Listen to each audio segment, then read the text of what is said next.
Salut à tous, ici Frédéric Morel. Bienvenue sur ma chaîne dédiée à la science et aux découvertes scientifiques.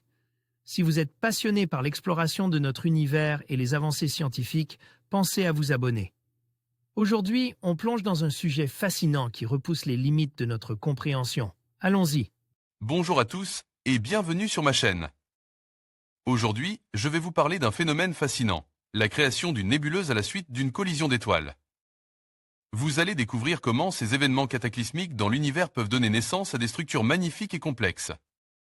Nous explorerons ensemble les mécanismes de cette collision, les types d'étoiles impliquées et l'impact que cela a sur notre compréhension de l'astrophysique. Restez avec moi pour plonger dans ce voyage cosmique captivant. D'ordinaire, l'étoile n'entre pas en collision dans la Voie lactée. Mais seulement quand elles sont célibataires. Des années d'études concernant l'étoile WHD 148-1937 dans la nébuleuse de gaz et de poussière NGC 6164-6165 suggèrent cependant que c'est bien ce qui arrive dans un système stellaire multiple. Le phénomène donnerait aussi la clé du mystère du magnétisme des étoiles massives. On a commencé à bien comprendre la structure et l'évolution des étoiles à partir des années 1930 et surtout des années 1950 avec des pionniers comme Subrahmanyan Chandrasekhar d'abord, puis avec l'essor de l'astrophysique nucléaire et les travaux de l'astrophysicienne états-unienne d'origine britannique Margaret Burbidge et son mari Geoffrey Burbidge. En compagnie du cosmologiste Fred Hoyle et du prix Nobel de physique William Fowler, il était les auteurs d'un important article, publié en 1957 et qui n'exposait rien de moins que la recette suivie par l'univers pour fabriquer les éléments chimiques dans l'étoile. L'article est célèbre depuis lors pour les astrophysiciens nucléaires sous le nom de B2FH d'après les initiales de ses auteurs. Avant de se tourner pendant les années 1970 à 1990 vers l'astrophysique relativiste, notamment avec la théorie mathématique des trous noirs. Trou noir, Chandrasekhar avait pour habitude de se focaliser pendant une dizaine d'années sur un ou deux sujets précis, écrivant des traites sur eux, puis passant pour une dizaine d'années encore sur un autre sujet. Il a ainsi été l'auteur d'un célèbre ouvrage sur la structure interne des étoiles à la fin des années 1930.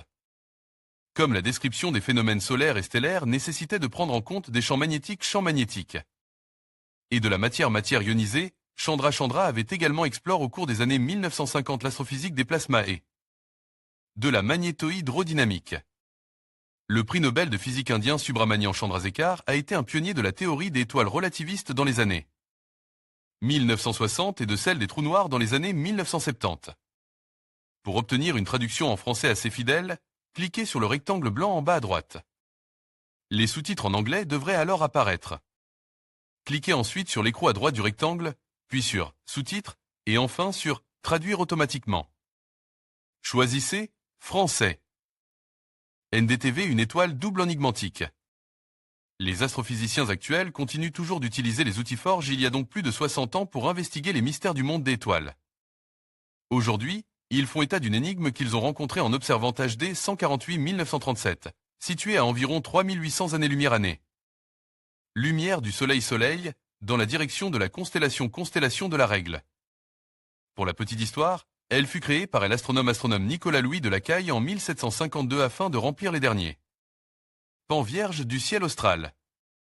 Comme beaucoup des 14 autres constellations créées par Lacaille, elle porte le nom d'un appareil scientifique, boussole, horloge, compas, télescope, etc.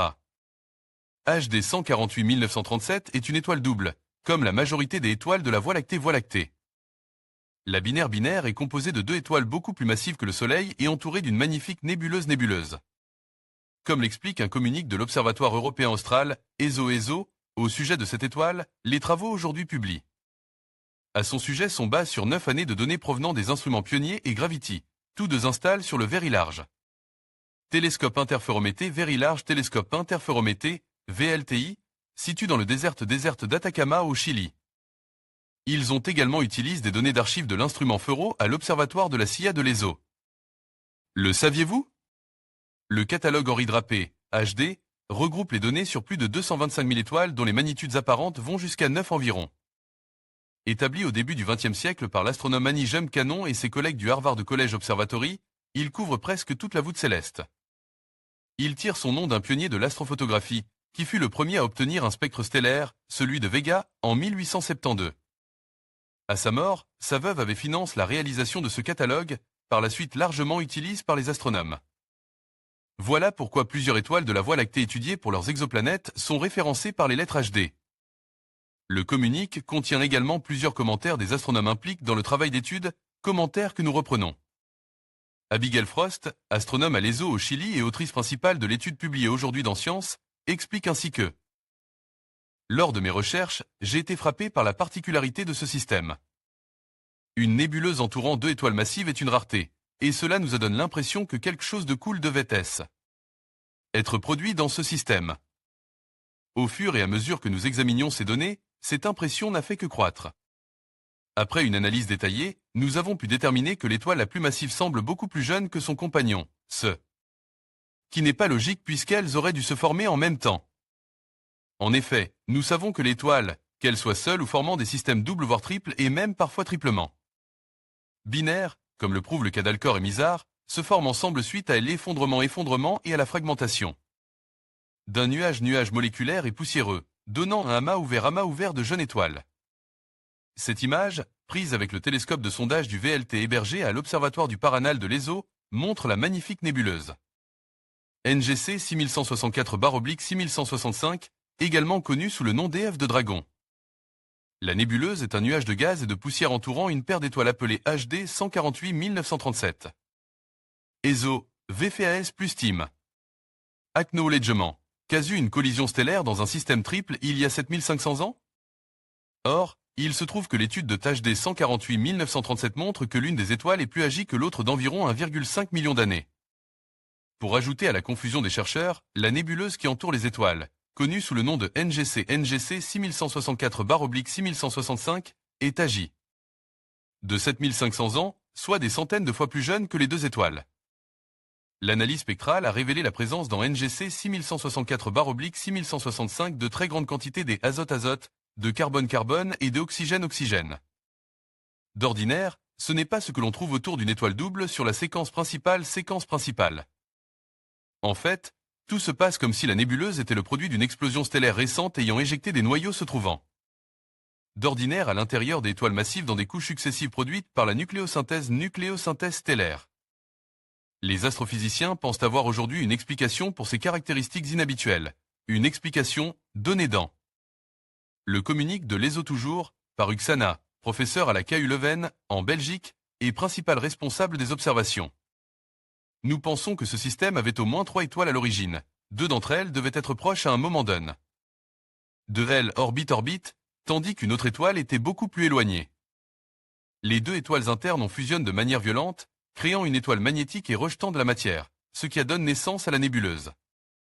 L'étoile la plus éloignée a formé une nouvelle orbite avec l'étoile nouvellement fusionnée, devenue magnétique, créant ainsi la binaire que nous voyons aujourd'hui au centre de la nébuleuse. Le scénario de la fusion-fusion me trottait déjà dans la tête en 2017 lorsque j'étudiais les observations de nébuleuses obtenues avec le télescope spatial Herschel de l'Agence spatiale européenne.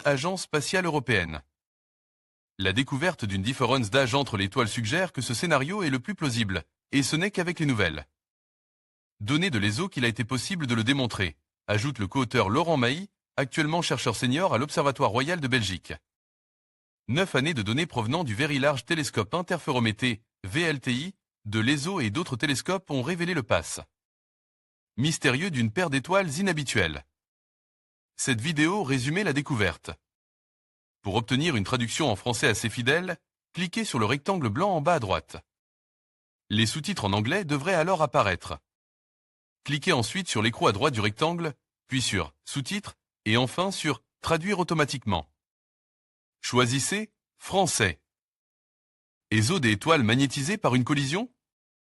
Ce scénario a une retombée inattendue car il donne en bonus une solution possible à une autre énigme, celle de l'origine du champ magnétique des étoiles massives. On s'est expliqué celui du Soleil et des étoiles légères avec une dynamo auto-excitatrice analogue à celle qui générait le champ magnétique de la Terre et que l'on a reproduit en laboratoire avec l'expérience VKS. Mais il n'était pas possible de comprendre de la même manière comment les étoiles massives pouvaient maintenir une magnétosphère. Comme on l'observait pourtant. Abigail Frost explique, le magnétisme dans l'étoile massive ne devrait pas durer très longtemps par rapport à la Durée de vie de l'étoile, il semble donc que nous ayons observé cet événement rare très peu de temps après qu'il se soit produit. Or, une manière d'expliquer la formation de ce magnétisme est de faire entrer en collision deux étoiles légères qui fusionnent ensuite. C'est précisément ce que l'on pense qui s'est produit avec HD 148-1937, comme on l'a avancé précédemment. On devrait en savoir plus quand l'Extremely Large Telescope, ELT, de l'ESO, actuellement en construction dans le désert chilien d'Atacama, aura vu sa première lumière à l'horizon 2027. En conclusion, la création d'une nébuleuse par la collision d'étoiles est un phénomène fascinant qui illustre la dynamique complexe de notre univers.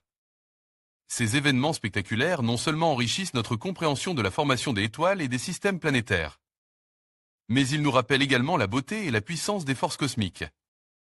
En continuant à explorer ces mystères, nous découvrons non seulement notre place dans l'univers, mais aussi les histoires incroyables que chaque nébuleuse a à raconter. Merci de nous avoir rejoints dans cette exploration céleste.